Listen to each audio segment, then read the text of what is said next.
மந்திர புன்னகையோ குடும்ப நாவல். அதனுடைய முந்தின பகுதியோட லிங்க் இந்த வீடியோ டிஸ்கிரிப்ஷன்ல இருக்கு. இப்ப அடுத்த பகுதி கேட்கலாமா? பகுதி 4, அத்தியாயம் 7.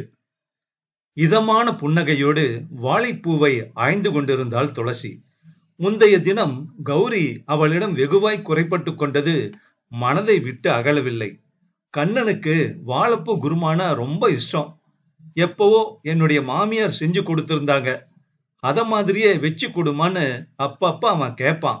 ஆனா எனக்கு பொரியல் பண்ண தெரியுது, இந்த குருமா பண்ண தெரிய மாட்டேங்குதுமா. எப்படி பண்றதுன்னு கேட்க மாமியாரும் உசுரோட இல்ல.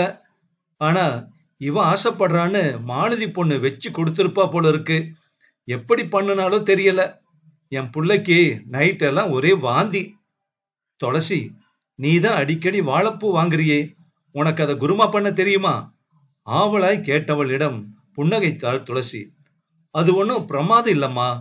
நீங்க தேங்காயை துருவி போட்டு பொரியலா பண்றீங்கல்ல, அதே தேங்காய கொஞ்சம் சோம்பு, 4 சின்ன வெங்காயம், லவங்கப்பட்டை 2 போட்டு நைஸா அரைச்சி கிரேவி மாதிரி பண்ணுனா அதுதான் வாழைப்பூ குருமா. ஆனா ஒண்ணு, வாழைப்பூவை வாங்கின அன்னைக்கே அதை சமைச்சிடணும். இல்லைன்னா அதோட நிறம் மாறி காரம் எடுத்துரும். அதே மாதிரி சுத்தம் பண்ற போது ஒத்தையா நீட்டிட்டு இருக்கிற நரம்ப நீக்கிடணும். அப்பதான் வாழைப்பூ நல்லா வேகும், கசப்பும் காரமும் இருக்காது. சின்ன பொண்ணா இருக்க, உனக்கு இவ்வளவு விஷயம் தெரிஞ்சிருக்கே துளசி. எனக்கு கூட இதெல்லாம் தெரியலம்மா. கிராமத்துல எங்களுக்கு வாழைத்தோப்பு இருக்குமா, அதனால வாழைப்பூவுக்கு எப்பவுமே பஞ்சமே கிடையாது. அது உடம்புக்கு ரொம்ப நல்லதுங்கிறதுனால அடிக்கடி சமைச்சு பழக்கம். துளசி, ஏதாவது ஒரு லீவு நாள்ல எனக்கு ஒரு பூவை சுத்தம் பண்ணி தரியா? நீ சொன்ன மாதிரி நான் சமைச்சு பாக்குறனே. சுத்தம் பண்றது என்னம்மா, நான் சமைச்சே தரேன். நாளையில இருந்து 4 நாள் லீவு. லீவு விட்டதும் அண்ணி அவங்க அம்மா வீட்டுக்கு போயிடுவாங்க. நான் வீட்டுல சும்மா தானே இருக்கேன், நானே உங்களுக்கு செஞ்சு தரேன் என்றதோடு காலையில் 4 வாழைப்பூவையும் வாங்கி கொண்டாள். நிதானமாய் உட்கார்ந்து அவற்றை சுத்தம் செய்து பொடியாய் நறுக்கி அலசி எடுத்து அடுப்பில் ஏற்றிய போது அழைப்பு மணி ஒலித்தது. யாராயிருக்கும்? குழப்பமாய் கதவை நெருங்கியவள் அண்ணனின் உருவத்தைக் கண்டு வியப்பாய் கதவை திறந்தாள். என்னன்னா, எதையாவது விட்டுட்டு போயிட்டியா?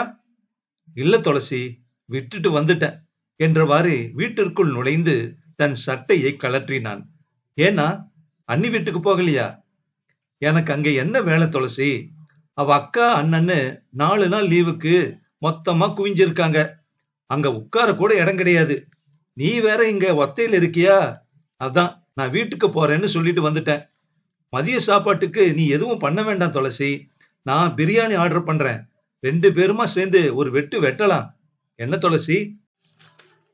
அண்ணா, எனக்கு மட்டும் தானேன்னு ரசமும் வாழைப்பூவும் வைக்கலாம்னு இதோ இப்பதான் அடுப்புல வச்சேன்.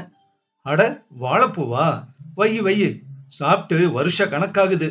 உன்னுடைய அன்னிக்கு இதெல்லாம் சமைக்கவும் தெரியாது, டயமும் கிடையாது. சரி, அப்போ பிரியாணிய நாளைக்கு வாங்கிக்கலாம். சரிண்ணா. சரி துளசி, நீ சாப்பிட்டு ரெஸ்ட் எடு. எங்க மாமியார் வீட்டுல பொங்கல் சாப்பிட்டேன், வயிறு கும்முன்னு இருக்கு. ஒரு தூக்கத்தை போட்டுட்டு அப்புறமா சாப்பிட்றேன். எழுப்பாத என்ன, சரியா என்றவாறே அறைக்குள் நுழைந்து ஏசியை ஆன் பண்ணிவிட்டு சிவசங்கர் படுத்து விட கதவை சாத்திவிட்டு சமையலில் இறங்கினாள் துளசி. தனக்காக செய்வதை விட அடுத்தவருக்கு கொடுக்க வேண்டுமே என்ற அக்கறையில் கூடுதல் கவனத்தோடு செய்த வாழைப்பூ குருமா கமகமவென மணந்தது. சூடாக இருக்கும் போதே 2 பாத்திரங்களில் எடுத்துக்கொண்டு சாதம், மிளகு ரசம், பூண்டு துவையல், சுட்ட அப்பளம், பொரித்த கஞ்சி வடாம் என அனைத்தையும் பெரிய கூடையில் எடுத்து வைத்துவிட்டு முகம் கழுவி பொட்டிட்டாள் துளசி. கேசத்தையும் ஆடையையும் சரி செய்துவிட்டு தமையனின் அறையை எட்டி பார்த்தாள். மெல்லிய குரட்டை ஒளியோடு சிவசங்கர் ஆழ்ந்த உறக்கத்தில் இருக்க கதவை மெதுவாய் சாத்திவிட்டு உணவு கூடையோடு வெளியே வந்து வீட்டை பூட்டினாள். மாயக்கண்ணன் வீட்டில் இருக்கக்கூடாது என்ற வேண்டுதலோடு அவன் வீட்டை அடைந்து அழைப்பு மணியை அழுத்த கௌரி அம்மாள் தான் வந்து திறந்தாள். துளசி, வாமா. அம்மா, இதுல குருமா இருக்கு, சாப்பிட்டு பாருங்க. நான் பாத்திரத்தை அப்புறமா வாங்கிக்கிறேன். சரி, உள்ள வாயம்மா. இருக்கட்டுமா, ஆர்த்திக்கும் சேர்த்துதான் செஞ்சேன். போய் கொடுத்துட்டு வந்துடுறேன். சூடாறதுக்குள்ள சாப்பிடட்டும் என்றதும் கௌரி அம்மாளின் முகம் புன்னகைத்தது. குடுமா, கண்டிப்பா அவளும் சமைச்சிருக்க மாட்டா. இன்னைக்கு வேற லீவாச்சே, இன்னும் எழுந்திருக்க மாட்டாங்க. நீ போய் எழுப்பு. கௌரி சொன்னது போல் துளசியின் அழைப்பு மணிதான் அனைவரையும் படுக்கையை விட்டு எழச் செய்தது. நால்வரில் கமலி மட்டும் எழுந்து குளித்திருக்க, மாலதி உறக்கம் களையாத கண்களோடு துளசியை ஏறிட்டாள். ஏய், இவ எதுக்குடி இங்க வந்திருக்கா? அதுவும் காலங்காத்தால? மாலதி, மணி மதியம் 1 ஆச்சு. இது காலங்காத்தாலையா? முதல்ல எழுந்துரு, போய் பல்லு துளுக்கி குளிச்சிட்டு வா. என்ன இது, வீடு ஏன் இப்படி குப்பமேடு மாதிரி இருக்கு? பொம்பளைங்க இருக்கிற இடம் மாதிரி இருக்க வேண்டாமா? கமலி, தொடப்பம் தெரியா? இதோ. ஏய் இரு, நீ என்ன இங்க வந்து எங்களை விரட்டிட்டு இருக்க? ஆமா, உனக்கு இங்க என்ன வேலை? கோபமாய் கேட்ட மாலதியை கவனிக்காதது போல் ஆங்கங்கே கிடந்த துணிகளை சேகரிக்க தொடங்கினாள் துளசி. மாலதி, பல்லு தேய்க்காம கேள்வி கேட்டா வாய் நாராதா? முதல்ல பல்ல தொலைக்கிட்டு அப்புறமா குளிச்சிட்டு வா. உன் கேள்விக்கெல்லாம் பதில் சொல்றேன். ஏய் ஆர்த்தி, உனக்கு என்ன தனியா சொல்லணுமா? எழுந்துடு எழுந்துடு. ஷாமலா, குளிச்சியா இல்லையா? உன்ன இரு வரேன். கட்டிலில் கிடந்த டவலை எடுத்துக்கொண்டு கோபமாய் குளியல் அறைக்குள் நுழைந்த மாலதி குளித்து முடித்து தலையை உதறிக்கொண்டே வெளியே வந்தபோது வீடு முழுக்க மாறியிருந்தது. கட்டில், தரை, மேஜை என அனைத்திலும் இருந்த குப்பைகள் காணாமல் போயிருக்க, அழுக்கு துணிகள் வாஷிங் மிஷினில் சுழன்று கொண்டிருந்தது. கமலி தரையை மாப்பு கொண்டு சுத்தம் செய்ய, சாப்பாட்டு மேஜை மீது உணவுப் பொருட்கள் சூடாய் தயாராய் இருந்தது. கூடவே ஆம்லெட்டின் மனமும் வர சமையல் அறையை எட்டி பார்த்தாள். வந்துட்டியா? வா உட்காரு, சாப்பாடு ரெடி. நீ நான்வெஜ் இல்லாம சாப்பிட மாட்டியாமே, உனக்காக தான் ஆம்லெட் போடுறேன். கமலி, போதும், மிச்சத்தை நான் துடைக்கிறேன், வந்து சாப்பிடு. ஆர்த்தி, இதோ வந்துட்டேன். அவசரமாய் அணிந்து கொண்ட உடையோடு ஆர்த்தி நாற்காலியில் அமர, மாலதி கோபமாய் ஏதோ கேட்க, வாயை திறக்க அவளை அமர வைத்து பரிமாற துவங்கினாள் துளசி. என்ன கேட்கறதா இருந்தாலும் சரி, சாப்பிட்டுட்டு கேளு. ராத்திரிக்கு வெறும் பீட்சாவை சாப்பிட்டுட்டு இவ்வளவு நேரம் வைத்த காய போடலாமா? அல்சர் வந்துடாது? முதல்ல சாப்பிடுங்க எல்லாரும் என்று அனைவருக்கும் பரிமாற, உணவின் மனம் அனைவரையும் அமைதி காக்க வைத்து கூடவே ஆவலாய் சாப்பிட வைத்தது. ஷியாமளாவும் கமலியும் மௌனமாய் ஆவலாய் சாப்பிட, ஆர்த்தி ஒவ்வொரு வாய் உணவையும் ரசித்து உண்டாள். மாலதியோ தலையை நிமிர்த்தவே இல்லை. இதுதான் வாழைப்பூ குருமாவா? துளசி, மாயா சொன்னப்ப நான் நம்பல. ஆனா வெஜிடேரியன்ல இப்படி ஒரு டேஸ்டான டிஷ் நான் சாப்பிட்டதே இல்ல தெரியுமா? இன்னும் கொஞ்சம் வைக்கட்டுமா ஆர்த்தி? வை. அப்படியே அந்த வடகம் கூட வைப்பா, மொறு மொறுன்னு செமையா இருக்கு. சரி சாப்பிடு என்றவாறு நால்வரின் தட்டிலும் அள்ளி வைக்க ஒரு வில்லலை எடுத்து பார்த்தாள் மாலதி. என்னது இது? கஞ்சி வடா மாலதி? எது? மீந்து போன பழைய சாதத்துல காய்ந்த மிளகா, துளி உப்பு, சீரகம் எல்லாம் போட்டு மசிச்சு வெயில்ல போட்டு எடுத்து பொரிச்சது. சாப்பிட்டு பாரு, சூப்பரா இருக்கும். ஏய், டஸ்ட்பின்ல போடுறது எல்லாம் சமைச்சுக்கிட்டு வந்திருக்கியா? மாலதி, காசோட அருமை தெரியாதவங்க செய்யற வேலை அது. 1 கிலோ அரிசி 65 ரூபான்னு அண்ணன் சொன்னாரு. அத்தனை ரூபாய்க்கு அரிசி வாங்கி செஞ்ச சாதத்தை எப்படி குப்பை தொட்டியில கொட்ட மனசு வரும்? எங்க ஊர்ல மீந்து போன சாதத்தை காக்கா, குருவி, கோழின்னு ஏதாவது பறவைகளுக்கு போடுவோம். இல்லைன்னா ஆடு மாடுங்க குடிக்கிற கழுநீர் தொட்டியில போடுவோம். இங்க அப்படி எதுவும் இல்லையே, அதான் வடாமா பிழிஞ்சிட்டேன். மொத்தத்துல சாதத்தை வீணாக்க மாட்டேன். குட் துளசி, குட் பாலிசி என்று பாராட்டினாள் கமலி. கமலி பாராட்ட மாலதியால் எதுவும் பேச முடியவில்லை. ஒவ்வொரு நாளும் வேலை முடிந்து வந்து சமைக்க கஷ்டப்பட்டு வெளியில் ஆர்டர் செய்து அந்த உணவும் பிடிக்காமல் தினமும் குப்பை தொட்டியில் போடுகிறோமே. இவளானால் பிடி சாதத்தை கூட வீணாக்காமல் அதையும் உணவாக்கி விட்டாளே. கையில் இருந்த வடாமை மெதுவாய் கடித்தாள். உப்பும் காரமுமாய் ருசித்தது அது. பாராட்டுதலாய் துளசியை பார்த்துவிட்டு சாப்பிடத் தொடங்கினாள் மாலதி. அனைவரும் சாப்பிட்டு முடித்ததும் பாத்திரங்களை கழுவி கூடையில் எடுத்துக்கொண்டு புறப்பட்டவளை குரல் கொடுத்து தடுத்தாள் மாலதி. ஏய் நில்லு, வந்த சோறு போட்ட, நீ பாட்டுக்கு கிளம்புற. எதுக்காக எங்களுக்கு சோறு கொண்டு வந்த? தினமும் வெளியே தானே சாப்பிடுறீங்க. இன்னைக்கு ஒரு நாள் என் கையால சாப்பாடு செஞ்சு தரணும்னு தோணிச்சு. கறி மீனுன்னு செஞ்சு தராட்டியும் உடம்புக்கு ஆரோக்கியமானதை தரலாம்னு தான் கொண்டு வந்தேன் என்றாள் துளசி. தேங்க்யூ துளசி, நாங்க விதவிதமா சாப்பிட்டிருக்கோம். பட் உன்னோட ரசத்தையும் இந்த குருமாவையும் மாதிரி டேஸ்டியா சாப்பிட்டதே இல்ல. தேங்க்ஸ். போதும் ஆர்த்தி, இன்னைக்கு யாருக்காவது நினைவு நாளுன்னு அனாதிகளுக்கு சாப்பாடு போடலாம்னு வச்சிருப்ப. கோப முகத்தோடு சொன்ன மாலதியை பார்த்து பதட்டமாய் மறுத்தாள். இல்ல மாலதி, எனக்கும் அக்காவோ தங்கையோ கிடையாது, ஃப்ரெண்ட்ஸும் இல்ல, அம்மா அப்பாவும் பக்கத்துல இல்லையா, அதான் உங்களையெல்லாம் என் சகோதரிகளா நினைச்சுதான் கொண்டு வந்தேன். சகோதரியா நினைச்சியா? எப்ப இருந்த இந்த கரிசனம் வந்தது உனக்கு? எங்களை பார்த்தாலே முகத்தை சுளிப்பியே, பெரிய இவளாட்டம். இப்ப என்ன திடீர் அன்பு உனக்கு? தப்புதான். ஒருத்தரோட வெளி தோற்றத்தை மட்டும் பார்த்து அவங்கள எடை போடக்கூடாதுன்னு இப்பதான் நான் புரிஞ்சுக்கிட்டேன். சாரி மாலு, நாம கூட அவளை நிறைய இடத்துல டீஸ் பண்ணி இருக்கோம். நாம இன்னும் சாரி கேட்கல. சாரி துளசி, சாரி துளசி. ஐயோ பரவாயில்ல, நான் இன்னும் கொஞ்ச நாள் தான் இங்க இருப்பேன். அதுக்குள்ள எல்லார்கிட்டையும் அன்பா இருந்துட்டு போகணும்னு நினைக்கிறேன். கூல் துளசி, நாங்களும் உன்ன மாதிரிதான். மாலு, நீ இன்னும் சாரி கேட்கல அவகிட்ட என்று ஆர்த்தி நினைவுபடுத்த மாலதியை பார்த்து புன்னகைத்தாள் துளசி. தப்பு செஞ்சவங்க மன்னிப்பு கேட்கணும். நீங்க யாரும் எந்த தப்பும் செய்யலையே, அப்புறம் எதுக்கு சாரி கேட்கணும்? டைமாச்சு, அண்ணனுக்கு சாப்பாடு கொடுக்கணும். நான் போயிட்டு வரவா? பை ஃப்ரெண்ட்ஸ் என்றவாறே துளசி கூடையை எடுத்துக்கொள்ள மாலதி அவள் அருகே வந்து ஒரு கவரை நீட்டினாள். இந்தா, இது உனக்குதான். என்ன இது? புடவை.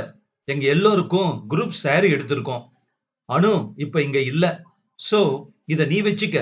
அதான் ஃப்ரெண்ட்ஸ்னு சொல்லிட்டியே, நாளைக்கு நியூ இயர் தானே, எல்லாரும் ஒரே மாதிரி கட்டிக்கலாம், சரியா என்று மாலதி கூறி புன்னகைக்க அனைவரும் உற்சாகமாய் கூக்குரலிட்டனர். மறுநாள் காலையிலேயே மனைவியின் குடும்பத்தாரோடு வெளியே செல்வதாய் சொல்லிவிட்டு சிவசங்கர் புறப்பட்டு விட, துளசி குளித்து முடித்து மாலதி தந்த புடவையை எடுத்தாள். செவ்வான நிறத்தில் வெள்ளி ஜருகையிட்ட புடவை மென்மையாய் அவளது மேனியை தழுவியது. வெகு நாட்களுக்கு பிறகு புடவை கட்டியதில் கண்ணாடியில் தெரிந்த பிம்பம் அவளுக்கே பேரழகாய் தெரிந்தது. தலைவாரி பின்னலிட்டு ரோஜா தொட்டியில் மலர்ந்து சிரித்துக் கொண்டிருந்த ஒரு வெள்ளை ரோஜாவை பறித்து காதோரமாய் செருகிய போது அழைப்பு மணி ஒலித்தது. புடவையை சீராக்கி கொண்டு அவள் கதவை திறக்க ஏ என்ற இறைச்சலோடு வந்து நின்றனர் மாலதி டீம். அனைவரும் அவரவர் விருப்பத்திற்கேற்றாற் போல புடவையை விரித்தபடி போஸ் கொடுக்க, துளசி தன் புடவை தலைப்பை கழுத்து வரை போர்த்து காட்டினாள். இது எப்படி இருக்கு? வாவ், அமேசிங் துளசி, அப்படியே பழைய படங்கள்ல வர்ற ஹீரோயின் மாதிரி இருக்க. ரியலி? சரி, உள்ள வாங்க எல்லாரும். நோ துளசி, நீ தான் எங்க கூட வரப்போற, அதுவும் தியேட்டருக்கு. ஐயோ, நான் அங்கெல்லாம் போனதே இல்ல. அதுக்காக தான் துளசி கூப்பிடுறோம். New release first day first ஷோவுக்கு டிக்கெட் புக் பண்ணி இருக்கோம். Come on, let us go. இல்ல மாலதி, நீங்க போயிட்டு வாங்களேன். ஏன் துளசி, எங்க கூட எல்லாம் வரமாட்டியா? இல்ல வரக்கூடாதா? சச்ச, அப்படியெல்லாம் இல்லப்பா. அண்ணனும் அண்ணியும் வீட்ல இல்ல. ஏய், அதனாலதான் உன்னையும் கூப்பிடுறோம். வீட்டுல நீ மட்டும் தானே இருக்க. நம்ம அபார்ட்மெண்ட்ல கிட்டத்தட்ட எல்லாருமே வெளியே கிளம்பிட்டாங்க. இன்னைக்கு நியூ இயர் துளசி, ஹாலிடே, நமக்கு ஜாலிடே. வா, என்ஜாய் பண்ணலாம். இல்ல ஆர்த்தி, அண்ணன் கிட்ட பர்மிஷன் கேட்காம நான் எப்படி வர்றது? இதான் மேட்ரா? போன் பண்ணி சொல்ல. என்று கூறி தலையாட்டிய துளசி தன் அலைபேசியை உயிர்ப்பித்து அண்ணனை தொடர்பு கொள்ள, இறைச்சலுக்கு நடுவே யாரோ பேசினார்கள். ஹலோ அண்ணா, ஹலோ அண்ணா, நான் துளசி பேசுறேன். ஹலோ, எல்லாரும் வாட்டர் ஃபால்ஸ்ல குளிச்சிட்டு இருக்காங்க, அப்புறமா பண்ணுங்க என்று கூறி அலைபேசி அணைக்கப்பட்டது. என்னாச்சு துளசி? அண்ணன் என்ன சொன்னாரு? அது எல்லாரும் குளிக்கிறாங்களா, வேறு யாரோ தான் அட்டன் பண்ணாங்க பாத்தியா, அவங்கள ஜாலியா ரவுண்ட்ஸ் போயிட்டாங்க. நீ ஏன் யோசிக்கிற? கமான் துளசி, மாயா நமக்காக வெயிட்டிங். கமலி அவசரப்படுத்த திடுக்கிட்டாள் துளசி. என்ன, அவருமா வர்றாரு? நாங்க எங்க வெளியே போனாலும் மாயாதே எங்க பாடி கார்டு. இன்னைக்கு கௌரி அம்மாவையும் சேர்த்துக்கிட்டோம். அம்மாவும் பிள்ளையும் நமக்காக கார்ல வெயிட் பண்றாங்க. வா சீக்கிரம். அனைவரும் அவளை அவசரப்படுத்த நம்பிக்கை என்று கேட்டாள் துளசி. கமலி, கௌரி அம்மாவும் வர்றாங்களா? ஆமா துளசி, அவங்க ஆசைக்காக முதல்ல எல்லாரும் கோயிலுக்கு போறோம், அப்புறம் தியேட்டருக்கு. கௌரி அம்மா தான் உன்னை கூட்டிட்டு வர சொன்னாங்க. வா துளசி, சீக்கிரமா வந்துடலாம் என்று கூறிய போதும் துளசியால் சட்டென்று சம்மதிக்க முடியவில்லை. அண்ணனின் பொறுப்பில் இருக்கிறோம், அவனது அனுமதியின்றி எப்படி அடுத்தவருடன் வெளியே செல்வது? துளசி, என்ன யோசனை? மாயா போன் பண்ணிட்டே இருக்கான், கிளம்பு. இரு ஆர்த்தி, அண்ணனுக்கு இன்னொரு வாட்டி ட்ரை பண்றேன் என்றவாறே போனை உயிர்ப்பிக்க அதுவே அழைத்தது. அட, அண்ணனே பண்ணிட்டான். ஹலோ அண்ணா. என்ன துளசி, போன் பண்ணி இருந்தியாமே? ஆமா அண்ணா, வந்து கௌரி அம்மா எல்லாரும் கோயிலுக்கு போறாங்களாம், என்னையும் கூப்பிடுறாங்க. கோயிலுக்கு தானே, போயிட்டு வா. அப்புறம் தியேட்டர். அதற்குள் சிவசங்கரை யாரோ அழைக்க, இதோ வரேன் துளசி, நாங்க வர நைட் ஆயிடும். டிஃபனை வெளியே சாப்பிட்டுட்டு வருவோம், எங்களுக்காக வெயிட் பண்ணாத, சாப்பிடு. சரியா, நான் போனை வச்சிடறேன் என்றவன் போனை வைத்து விட கமலி ஆர்வமாய் துளசியை கேட்டாள். என்ன சொன்னார் உங்க அண்ணன்? போயிட்டு வான்னு சொன்னாங்க. பின்ன என்ன, கிளம்புப்பா. ஒரு நிமிஷம் என்றவள் தாயிடமும் தகவல் சொல்லி அனுமதி கிடைத்த பிறகு முழு மனதோடு புறப்பட்டு கீழே இறங்கி வந்தாள். அதற்குள் இன்னுமா புறப்படவில்லை என்று 4 முறை போன் செய்து விட்டான் மாயா. மாயக்கண்ணன் காரை நெருங்கியதும் புடவையில் வந்து நின்றவளை கண்டு வியந்தவனின் முகத்தில் இடித்தாள் மாலதி. அதான் வந்துட்டு இருக்கோம்னு சொன்னோம்ல, அப்புறம் எதுக்கு அத்தனை போன் கால்? ஏன் அவசரம் எனக்கு என்றவனின் பார்வை துளசியிடம் லயித்திருக்க, முன் இருக்கையில் அமர்ந்திருந்த கௌரி அம்மாள் பாராட்டுதலாய் புன்னகைத்தாள். வாங்கடி அம்மா, புடவையில எவ்வளவு அழகா இருக்கீங்க தெரியுமா எல்லாரும்? இதை விட்டுட்டு எப்ப பாரு பனியன் டவுசர்னு போட்டுட்டு திரியறீங்க. இன்னைக்கு எவ்வளவு அம்சமா லட்சுமி கடாட்சமா இருக்கு. அம்மா, உங்க கூட வர்றதாலதான், அதுவும் கோயிலுக்குங்கிறதாலதான் இவ்வளவு நீளமான துணியை சுத்திட்டு வந்திருக்கோம். இப்பவே கால்ல இடறி விடுது. இத கட்டிக்கிட்டு எப்படிதான் பஸ்ல ட்ரெயின்ல எல்லாம் ஏறுறாங்களோ. மாலதி வெகுவாய் சலித்துக் கொண்டே காரில் ஏற துளசி அதை கேட்டு புன்னகைத்தாள். ஃபர்ஸ்ட் டைம்ங்கிறதுனால அப்படி இருக்கும் மாலதி, கொஞ்சம் மெதுவா நடந்து பாரு, கால்லையும் இடராது, பார்க்கவும் நளினமா இருக்கும். அப்படி சொல்லு துளசி, புடவையில் உள்ள அழகும் நளினமும் வேற எதுல வரும்? நானும் இதை ஆமோதிக்கிறேன். பட் இந்த புடவை கட்டிக்கிறதுக்கா உங்களுக்கு இவ்வளவு நேரம்? எவ்வளவு நேரம் வெயிட் பண்றது நாங்க என்று அழுது கொண்டான் மாயா. ஹலோ பிரதர், அதற்கு காரணம் துளசி தான். வான்னு கூப்பிட்டா அண்ணன் கிட்ட கேட்கணும், அம்மா கிட்ட கேட்கணும்னு ஒருத்தர் மாத்தி ஒருத்தருக்கு போன் பண்ணிக்கிட்டே இருக்கா. அது சரிதானே ஷியாமலா? அண்ணன் வீட்டுல இருக்கா, அவரோட அனுமதியோட தானே வெளியே வரணும். நானே நேத்திக்கு உன் அண்ணன் கிட்ட சொல்லலாம்னு இருந்தேன் துளசி. வீட்டுக்கு விருந்தாளிங்க வந்ததுல நான் மறந்துட்டேன். சங்கர் எதுவும் சொல்லலையே என்று கௌரி அம்மாள் கேட்டாள். இல்லம்மா, போயிட்டு வான்னு சொல்லிட்டாங்க. சரி சரி, எல்லாரும் ஏறுங்க, 11 மணிக்கு ஷோ ஆரம்பிச்சிரும். மணி இப்பவே 10 போகுது. அம்மா, கோயிலுக்கு இன்னொரு நாள் போலாமா என்று கூறிய மகனை முறைத்தாள் கௌரி அம்மாள். வாங்க போறடா நீ, வருஷத்தோட முதல் நாள் கோயிலுக்கு போகலாம்னா உனக்கு படம் தான் முக்கியமா போச்சுல்ல? டிக்கெட் புக் பண்ணியாச்சுமா, லேட்டா போனா பணம் வேஸ்டா போயிடும். கழுத போனா போகுது, விடு. இதோ பக்கத்துல இருக்கிற கோயில் தானே, சீக்கிரமா போயிடலாம். ஏமா, கோயில் அங்கேயே தான் இருக்கும், இன்னொரு நாள் போனா என்ன? எங்களுக்கும் கோயிலுக்கு வர இஷ்டம் இல்லதான் என்ற மாலதியை வியப்பாய் பார்த்தாள் துளசி. என்ன மாலதி இப்படி சொல்ற? கடவுளை பார்க்க போறதுக்கு கஷ்டப்படலாமா? கடவுளா? அவர் எங்களுக்கு என்ன செஞ்சாரு? பிறந்ததுல இருந்து அல்லாடிக்கிட்டு இருக்கோம். குடும்பம், அப்பா அம்மான்னு எதை தந்தாரு?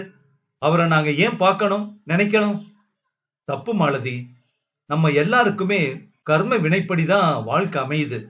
அம்மா, அப்பா, குடும்பம் எல்லாமே கடவுள் அமைச்சு தர்றது. மனுஷங்க பண்ற தப்புக்கு கடவுளை ஏன் நாம குறை சொல்லணும்? நல்ல அப்பா அம்மா கிடைக்கலையேன்னு வருத்தப்படுற குழந்தைங்க ஒரு பக்கம், சீராட்டி பாராட்டி வளர்த்த பிள்ளைங்க தருதலையா அலையுதுன்னு கஷ்டப்படுற பேரண்ட்ஸ் ஒரு பக்கம். இதுல கடவுள் என்ன பண்ணுவார் சொல்லு? துளசி, உனக்கு எங்க கஷ்டம் புரியாது. ஏன்னா உனக்கு அந்த கடவுள் எல்லாரையும் தந்திருக்காரு. ஆனா எங்களுக்கு உங்களுக்கும் தந்திருக்கார் மாலதி. இத்தனை சகோதரிகளை, உங்க எல்லாருக்கும் பிடிச்ச ஒரு அண்ணனை, இந்த அம்மாவை, அன்பும் அனுசரணையும் உள்ள அக்கம் பக்கத்தில் இருக்கிறவங்கள, பாதுகாப்பான வீட்டை, படிப்ப, வேலைய, வசதி வாய்ப்ப, இப்படி எல்லாத்தையும் தந்திருக்கார் மாலதி. ஆனா இப்பவும் சாலையோரமா எத்தனை குழந்தைங்க, பெண்கள், வயசானவங்க பிச்சைக்காரங்களா வாழ்றாங்க. அவங்களுக்கு தங்க ஒரு கூரை இருக்கா? போட்டுக்க நல்ல துணிமணி இருக்கா? மழையோ வெயிலோ அவங்களோட வசிப்பிடம் கட்டாந்தரதானே. அப்படி வாழ்றவங்க கூட நம்மளை ஒப்பிட்டு பாரு, நமக்கு கடவுள் ஏராளமா அள்ளி தந்திருக்கான்னு தோணும்.